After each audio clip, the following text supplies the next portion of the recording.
City vision ప్రేక్షకులకు నమస్కారం. నేటి మాఘపురాణం కార్యక్రమానికి స్వాగతం. ఈరోజు మాఘపురాణం 27వ అధ్యాయం పారాయణం చేసుకుందాం. ఈ భాగంలో సులక్షణ మహారాజు కథ గురించి చెప్పబడింది. ఆ కథేమిటో పారాయణం చేసుకుందాం. ఎన్నో అపూర్వ మాఘ పురాణ గాథలను తెలియచేస్తున్న గృత్స్న మద మహర్షి జహ్నుమునితో ఇట్లనెను. జన్మ సంసారమను అను మహాసముద్రంను దాటనక్కర్లేని సాధనమే మాఘమాస వ్రతము. దాని ప్రశస్తిని వెల్లడించు మరియొక కథను చెబుతాను వినుము అంటూ ప్రారంభించాడు. పూర్వం ద్వాపర యుగమున అంగదేశమును పాలించు సులక్షణుడు అను రాజు కలడు. అతడు సూర్యవంశమున జన్మించినవాడు. బల పరాక్రమములు కలవాడు. ప్రజలను చక్కగా పరిపాలించువాడు. వానికి 100 భార్యలున్నను సంతానం మాత్రం లేదు. రాజులందరూ వానికి సామంతము వలె కప్పములు చెల్లించుచున్నను సంతానం లేదని విచారం మాత్రం రాజునకు తప్పలేదు. నేనేమి చేసినా కులవర్ధనుడను పుత్రుడు జన్మించును. పెద్దలు పుత్రులు లేని వారికి, దరిద్రునికి, కృతజ్ఞునకు, వేదహీనుడగు విప్రునకు సద్దతి లేదని ఎందురు. పుత్రులు లేని నేను మహార్తుల యాశ్రమునకు పోయి అచట పెద్దలను ప్రార్థించినచో పుత్రులు కలుగుటకు వారేమైనా ఉపాయం చెప్పగలరేమో ప్రయత్నించి చూచుదను అని నిశ్చయించుకొనెను. అనేక మంది మహర్షులు ఉండే నైమిషారణ్యమునకు పోవుటయే మంచిదని నైమిషారణ్యమునకు వెళ్ళెను. అచట మునులకు నమస్కరించి తన బాధను వారికి వివరించెను.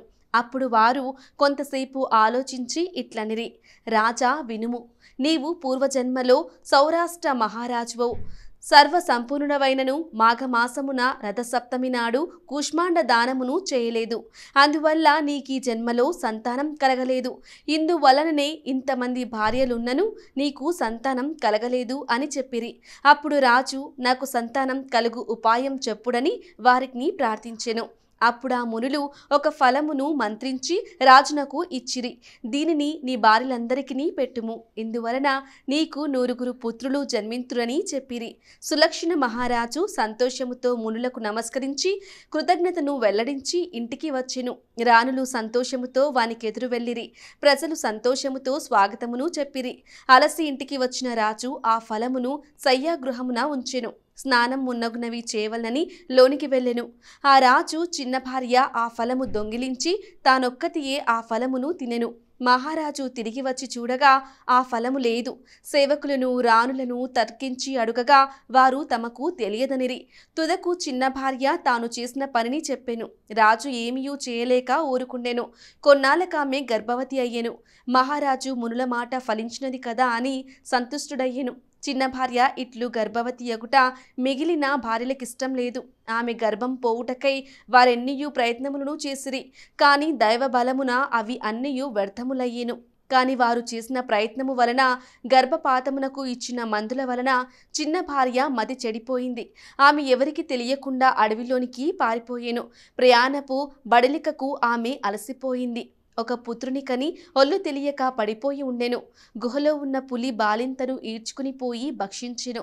అప్పుడే పుట్టిన బిడ్డ రక్తపు ముద్దగా నుండి దుఃఖించుచూ ఉండగా ఆ సమయంలోని అక్కడకు హంసల గుంపు వచ్చి రెక్కలను చాపి ఆ పసికందుపై ఎండ మున్నగున్న వాని బాధ ఆ శిశువునకు లేకుండా చేసినవి.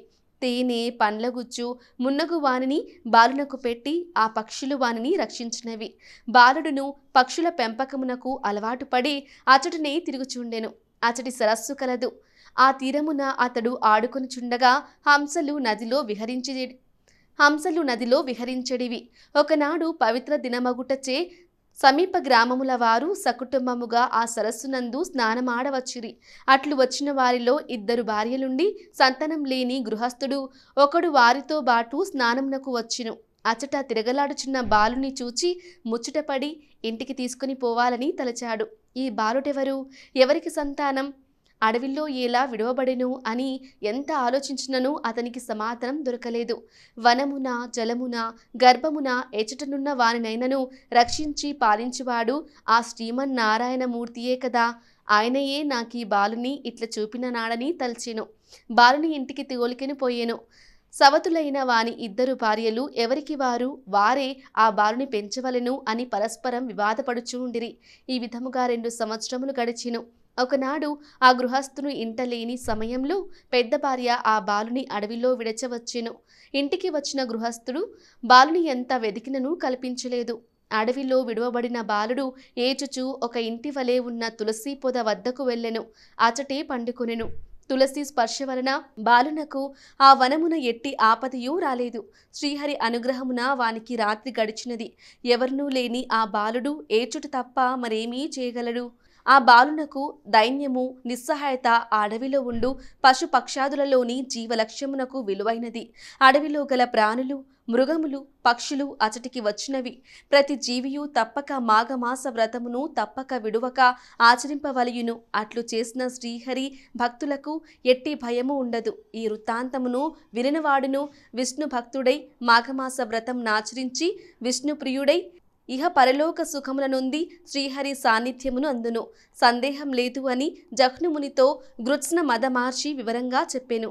ఇది నేటి మాఘపురాణం 27వ రోజు భాగంలోని పారాయణం సమాప్తమైంది. మరో భాగంలో మరో దివ్యగాథ కలుసుకుందాం. నమస్కారం.